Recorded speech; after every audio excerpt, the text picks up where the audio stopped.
네, 반갑습니다. 이번에는 사무엘하 저희가 9월부터 묵상하게 되는데요. 사무엘하 전체를 어떻게 읽어야 되는지, 내용이 어떻게 구성되어 있는지 이 시간에 좀 같이 살피고 어떻게 어떤 점에서 우리가 묵상할 게 있는지 같이 좀 짧지만 같이 좀 살펴보도록 하겠습니다.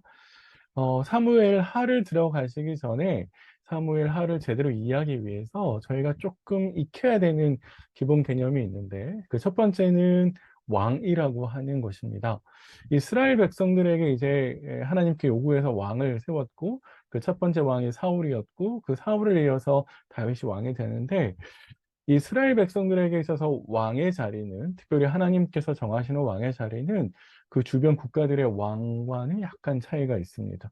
주변 국가들에게 있어서 왕은 모든 것을 결정하는 절대 권력의 정점에 있는 그런 모습이 바로 왕의 모습이었는데 반대로 이스라엘 백성들에게 하나님께서 정하시는 왕의 개념은 모든 것을 다 결정하는 자리가 아니라 모든 것을 다 결정하시는 하나님의 말씀을 제일 잘 순종하는 자리여야 됩니다. 그래서 백성들에게 하나님의 말씀에 순종하는 것은 이런 모습이에요 라고 보여줄 수 있는 자리. 그게 바로 이스라엘 백성들에게 왕의 자리입니다. 그래서 왕은 결정의 자리가 아니라 본을 보여야 되는 하나님 말씀에 순종해야 되는 바로 그런 자리가 왕이고요. 두 번째는 이스라엘 백성들에게 권력을 쟁취해서 싸워서 왕의 자리로 올라갈 수 있느냐? 성경에서 특별히 사무엘서는 그럴 수 없다라고 말합니다. 왜냐하면 왕은 하나님께서 세우시는 자리이기 때문에 그렇습니다. 그래서 기름 부음을 받는다라고 하는 것은 하나님께서 세우시는 왕의 자리가 쟁취할 수 있는 자리가 아니라 부르심을 받아야 되는 자리. 예. 그래서 철저하게 하나님의 부르심을 받아서 올라갈 수 있는 자리가 바로 이스라엘에서 왕이고 이런 점에 있어서 사무엘의 기름 부음을 받은 다윗이 오랜 세월 기다렸죠. 하나님께서 세워 주시기까지 기다렸고 사울을 죽기까지 기다렸습니다. 이 반대로 했던 사람이 압살롬이라고 하는 다윗의 아들이 나오는데 잠시 이후에 같이 살펴보겠습니다. 두 번째 좀 이해하셔야 될 거는요. 이스라엘 백성들의 지파가 연합되어 있는 이런 정치 구조에 대해서 조금 이해하실 필요가 있습니다. 이스라엘 백성들은 야훼 하나님 한 분을 믿고 있습니다라고 하는 그 신앙을 가지고 나라를 이루어왔는데 그 나라를 이뤘음에도 불구하고 12개의 지파가 연합해서 한 나라를 구성하는 것이죠. 12개의 지파가 똘똘 잘 뭉쳤느냐, 사사기를 잘 살펴보다 보면 이스라엘 백성들이 지파별로 그렇게 지파 간 사이에 잘 뭉쳐진 것 같지 않습니다. 때로는 명분이 있으면 뭉쳤지만 대부분의 지파들은 실리를 쫓아서 때로는 붙었다가 떨어졌다가 때로는 다른 지파를 시기했다가 싸웠다가 그런 모습들을 자주 볼 수 있습니다. 그런 모습들 속에서 가장 뚜렷하게 이제 대립 구도를 형성하는 것이 바로 유다라고 하는 그 지파가 있고요. 나머지 북이스라엘인 지파들 많이 이제 대립을 하게 됩니다. 나중에 이제 왕국에서 분열되면은 요 구도가 형성이 되는데 그 전부터 이게 그럴 수 있는 만한 구도적으로 지리적으로 그런 것들이 형성되어 있었습니다. 또 하나 이제 지파와 관련된 정치 구도에서는 한 가지 더 이해할 필요가 있는데요. 그건 바로 기름 부음을 하나님께서 새로운 왕에게 기름 부어 주시지만 동시에 지파들도 하나님을 세우신 왕에게 기름을 붓습니다. 그건 뭐냐면 당신이 우리의 왕이라고 우리가 인정을 하겠습니다. 이런 뜻입니다. 그래서 나중에 가보시면 유다 지파가 다윗에게 기름을 붓고 더 나아가면 이스라엘 백성 전체 지파가 다윗에게 기름을 붓습니다. 그렇게 해서 계약을 맺는 것이죠. 중간에 이제 압살롬에게 백성들의 마음을 딱 돌이키는데 그건 바로 다윗과 맺은 이 약속을 깨겠습니다. 이런 뜻이 되는 거거든요. 그래서 사무엘서를 이해하실 때, 읽어가실 때 이런 두 가지 개념 정도를 익혀두시면 본문을 이해하시는 데 도움이 될 것 같습니다. 사무엘서 이제 구조를 좀 전체 큰 그림은 어떻게 되어 있냐면요. 이렇게 되어 있습니다. 굳이 이야기를 나누면 네 개의 덩어리로 이루어져 있는데 첫 번째 5장 5절까지는 다윗이 유다의 왕에서부터 시작해서 온 이스라엘의 왕이 되기까지의 일련의 과정을 그리고 있고요. 그리고 나서 5장부터 끝째까지는 다윗의 통치 모습을 보여주는데 그 다윗의 통치 모습도 크게 세 가지로 나눌 수 있습니다. 하나는 5장부터 10장까지요. 여기는 다윗이 왕이 된 이후에 주요한 전략적인 자리를 이렇게 차지하고 또 확장하는 그런 모습이고, 두 번째는 다윗이 권력을 가지고 있다 보니까 타락하게 되는 걸 보여줍니다. 그래서 꽤 긴 내용이 다윗의 범죄로 인해서 하나님께서 징계하시고 그 징계를 통해서 결국에 다윗이 다시 왕의 자리로 돌아오는, 회복까지 가는, 그래서 20장까지가 그런 이야기고요. 마지막 통치 세 번째 이야기는 인간 왕이 다스리는 왕국의 한계를 두 가지 이야기를 통해 보여주고, 그 가운데에 진짜 하나님만이 참 왕이십니다라는 이야기를 하고 있습니다. 네, 그렇게 해서 이제 크게 네 가지 이야기가 있는데요. 이제 우리는 이 하나의 하나의 이야기들을 좀 따로따로 떼어서 도 세분해서 살펴보시고 그 안에 어떤 걸 묵상하면 좋을지를 같이 한번 살펴보겠습니다. 제가 한 가지 빼먹었는데 1장은 왜 이야기 안 하시나요? 이렇게 질문 가질 수 있는데요. 사무엘하 1장에는 두 사람의 죽음이 나오죠. 사울과 요나단의 죽음이 나오는데, 그리고 슬퍼하는 다윗의 모습이 나오는데요. 요 1장은 사무엘상하고 연결되어 줄 수 있습니다. 그래서 약간 이게 조금 잘못, 원래는 이게 책이 하나거든요. 그래서 이제 요 1장은 사무엘상 말미와 연결하셔서 읽으시면 좋을 것 같습니다. 넘어가 볼게요. 자, 처음에 2장 1절부터 5장 5절까지는 이제 요런 내용들이 살펴볼 수 있는데요. 다윗이 유다의 왕으로 세워졌는가 동시에 이스라엘 나머지 지파들 쪽에서는 사울의 후손인 이스보셋을 왕으로 세웠습니다. 근데 이 두 지파, 그러니까 유다 지파, 다윗 진영과 나머지 북이스라엘, 그러니까 이스보셋 진영 사이에 갈등이 생겨서 전쟁을 계속하게 되는데, 쭉 읽어보시면 결국에 사울 집안은 점점 멸망해져 가고, 그리고 나서 다윗은 점점 왕성해져 가는 것을 확인할 수 있습니다. 그러니까 뭔가 좀 잘 안 돼요. 이스보셋과 그 집안들은요. 그래서 결국에 나중에 가시면 5장에 이제 처음 딱 들어가면 다윗이 온 이스라엘의 왕이 되었습니다라는 이야기를 이제 하고 있죠. 요런 흐름들을 이제 쭉 살펴보시면서 몇 가지를 주목하시면 좋겠는데, 어떤 걸 주목하시면 좋겠냐 하면 세 가지입니다. 첫 번째는 다윗이 왕위에 오르기까지의 과정을 한번 생각해 보세요. 다윗은 이제 학자들 사이마다 조금 다르긴 하지만 약 15년 정도 그가 기름 부음을 받고 15년 정도 왕이 되기까지 기다렸다라고 생각을 하거든요. 그러면은 다윗은 스스로 아까 말씀드린 것처럼 스스로 그 쟁취에서 올라간 자리가 아니라 하나님께서 자신을 왕의 자리에 올려주실 때까지 기다렸어요. 그런 기다림. 그러니까 그것이 하나님에 대한 신뢰가 우리 안에 있으면 가능한 일이잖아요.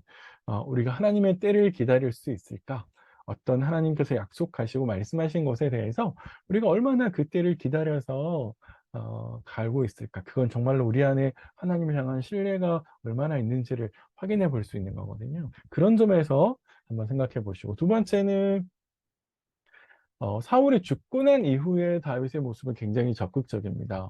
다윗은 나를 하나님께서 왕으로 세우셨다라고 생각했기 때문에 그때부터는 기름 부음을 받은 사울의 죽음 이후기 때문에 적극적으로 왕의 자리에 올라가려고 노력합니다. 왜? 그게 하나님의 뜻이니까요.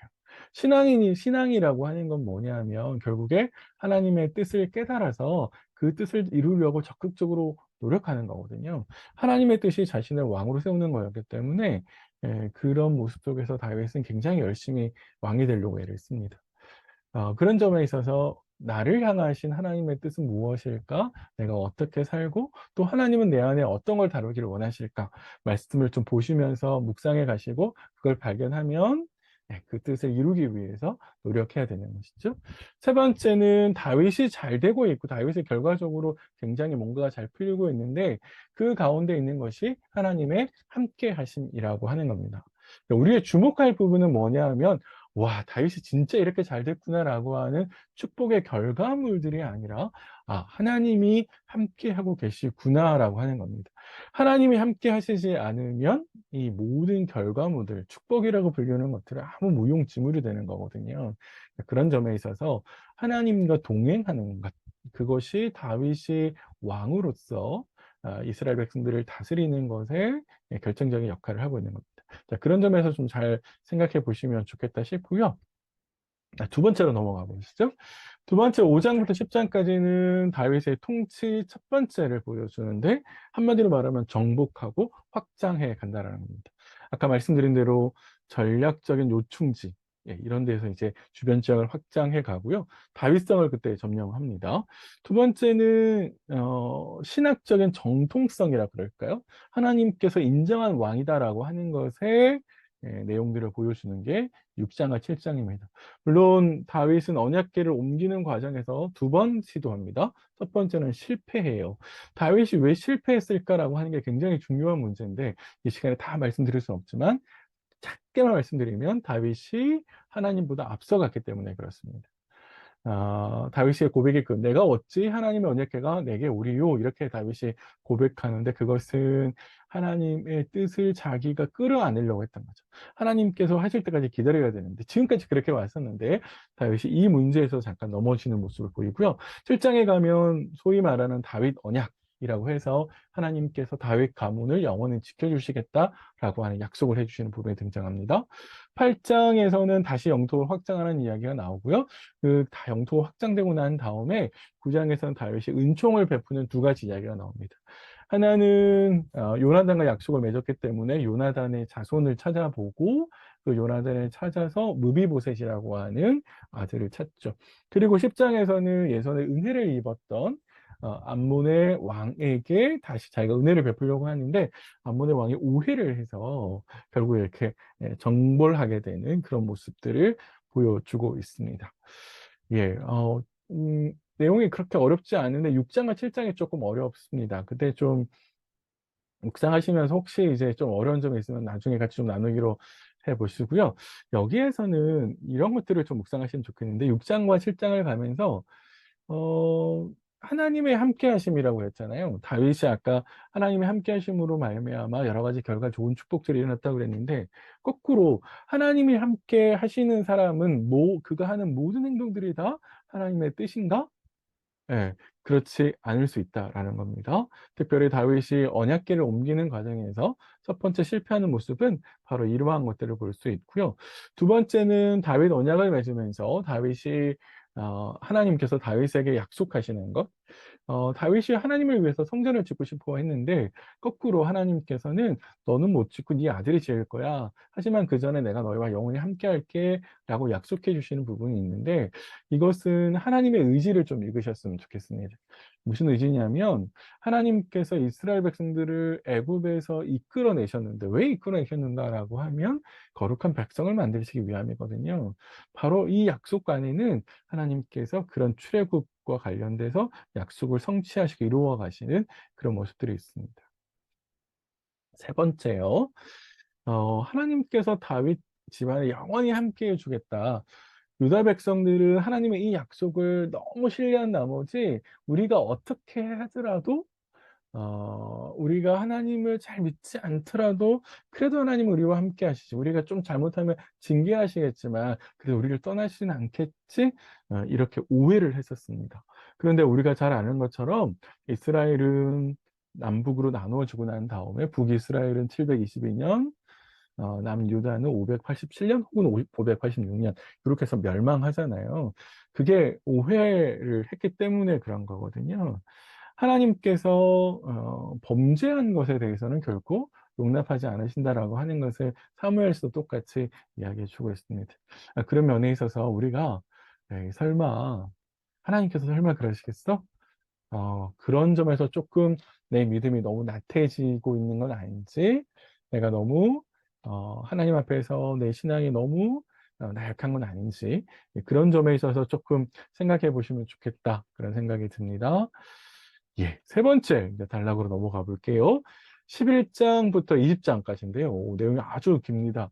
근데 여기에는 흐름이 딱 하나예요. 다윗의 범죄하고 그걸 하나님이 징계하시고 그리고 회복시켜주는 과정. 그 일련의 과정들을 11장부터 20장까지 가는데요. 내용은 이렇게 크게 양분할 수 있습니다. 다윗이 밧세바를 범하잖아요. 그리고 우리아도 죽여요. 이거 너무 잘 아시는 내용이죠. 12장부터는 하나님께서 찾아가오셔서 선지자 나단을 통해서 찾아오셔서 지적하시죠. 그건 범죄한 거야. 그러면서 다윗이 회개합니다. 다윗이 회개한 것과 그러면 하나님이 용서해 주셔야 되는 거 아닌가요? 그렇지 않습니다. 용서하시지만 그러나 그가 지은 죄에 대해서는 책임을 물으십니다. 그래서 나단을 통해서 징계를 선언하시는데 다윗의 집안에 칼이 떠나지 않을 거다라고 하시는 징계를 선언하시지요. 그 칼이 떠나지 않는 모습을 13장부터 19장까지 보여주는데 그 대표적인 사건을 두 가지, 그것도 아들을 통해서 보여줍니다. 그리고 그 두 아들은 모두 죽습니다. 이게 아버지 다윗으로서 얼마나 끔찍한 일이겠어요. 첫 번째는 암몬이 다말을 성추행하고 그 성추행한 암몬을 압살롬이 죽이죠. 그게 바로 2년에 걸쳐서 일어나는 사건인데요. 음, 이런 사건들이 이제 칼이 작용하는 하나의 사건이고요. 두 번째 사건은 돌아온 압살롬이 점차 왕을 배신할 준비를 해서 4년간 준비를 했다 그러거든요. 4년간 준비를 해서 결국 반역을 일으키고 그 반역 때문에 다윗이 예루살렘을 떠나서 피난을 갑니다. 그 피난을 가면서 다윗은 온갖 모욕을 당하기도 하고, 물론 다른 사람들은 다윗을 도와주기도 하는데요. 아들에 의해서 쫓겨나는 그 모습이 얼마나 비참하겠어요.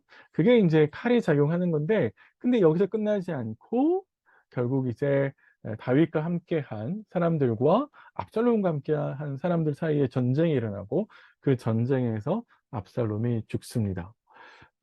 요압이 군대 장관 요압이 이제 압살롬을 죽이는데요. 요런 두 가지 보면 사건이 하나님의 징계 안에 칼이 떠나지 않을 거다라고 하는 그 내용이 이루어지는 성취되어지는 내용이라고 보시면 되겠습니다. 마지막으로 압살롬이 죽고 난 이후에 다윗이 다시 예루살렘으로 올라오는 과정인데요. 다윗이 예루살렘을 떠나면서 만났던 사람들을 돌아오면서 다시 만납니다. 그 일련의 과정들이 이 안에 이제 길게 그려져 있습니다. 네, 좀 더 자세하게 설명드리면 좋을 것 같은데요. 나중에 또 기회를 좀 보겠습니다.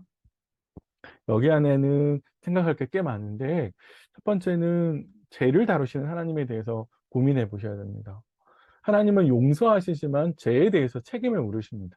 용서하는 것하고 그래 봐줄게라고 해서 아무런 징계를 내리지 않는 것, 요거는 연결되지 않습니다. 하나님께서 우리의 죄를 용서하시지만 때로는 우리가 지은 죄에 그 영향력이 남아서 책임을 물으시는 것이죠. 그래서 다윗 집안에도 하나님 말씀이 성취되어서 이렇게 칼이 작용하는 걸 볼 수 있잖아요. 두 번째는 죄는 영향력이 있습니다. 다윗은 밧세바를 범하고 난 이후에 판단력이 흐려져요. 집안의 문제, 특별히 암논이 다말을 성추행했었는데 이 문제를 굉장히 쉽게 넘어가고요. 압살롬이 반역을 준비하고 있는데 다윗이 이것을 정확하게 파악해내고 있지 못해요. 특별히 다윗은 압살롬에 의해서 특은 암논에 의해서 이용당하는 모습을 굉장히 많이 보여주거든요.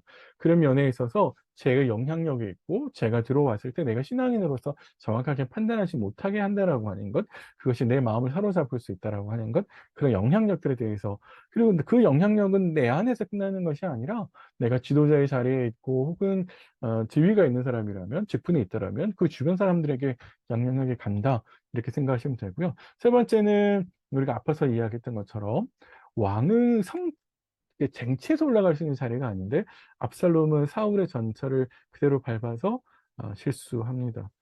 그 결과가 바로 비참한 죽음이거든요.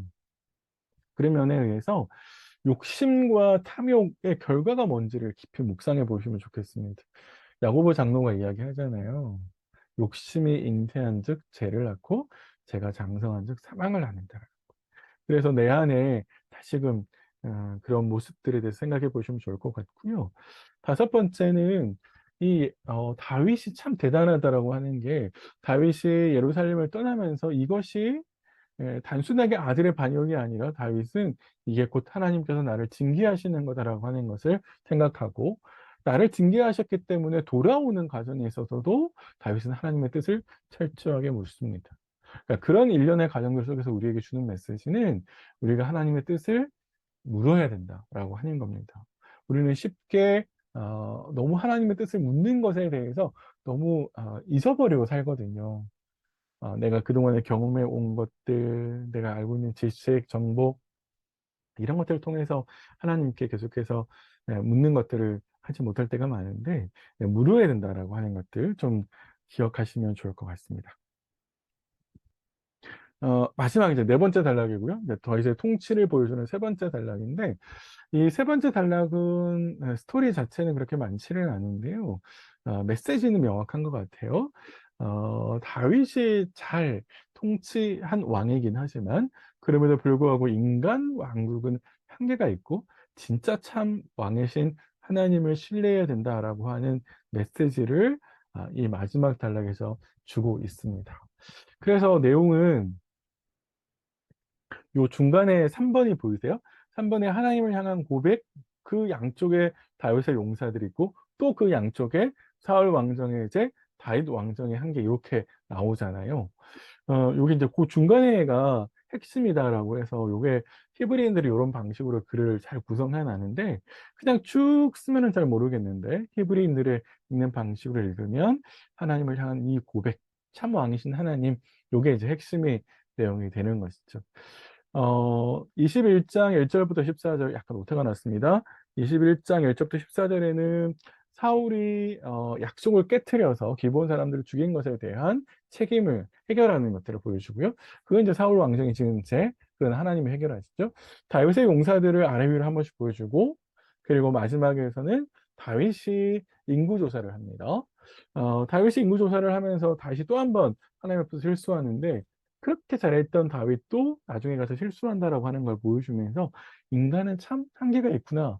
그러기 때문에 중간에 한 번에 그래서 우리가 하나님을 제대로 믿고 신뢰하고 그분을 인정해야 된다라고 하는 메시지를 던져주는 것이죠.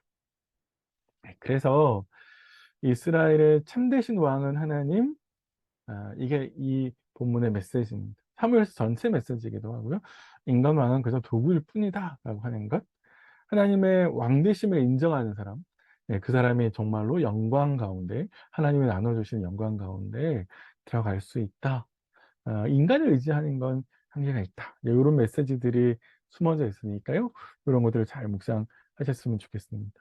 그래서 전체 메시지를 정리하면 저는 네 가지 정도. 이스라엘의 진짜 왕은 하나님입니다. 인간 왕은 그를 대리할 뿐입니다. 그런데 그 대리하는 왕은 어느 날 갑자기 태어나는 것이 아니라 훈련을 통해서 만들어져 갑니다라는 것이고, 그래서 내 뜻이 하나님의 뜻보다 앞서지 않게, 그게 넘어지는 찰나거든요. 사울이 넘어졌을 때, 다윗이 넘어졌을 때 다 이 실수를 하는 거거든요. 그리고 그 죄를 지었을 때, 그래서 죄의 영향력을 무시하지 말아야 된다라고 하는 그런 메시지들을 조금 기억하시면 좋을 것 같습니다.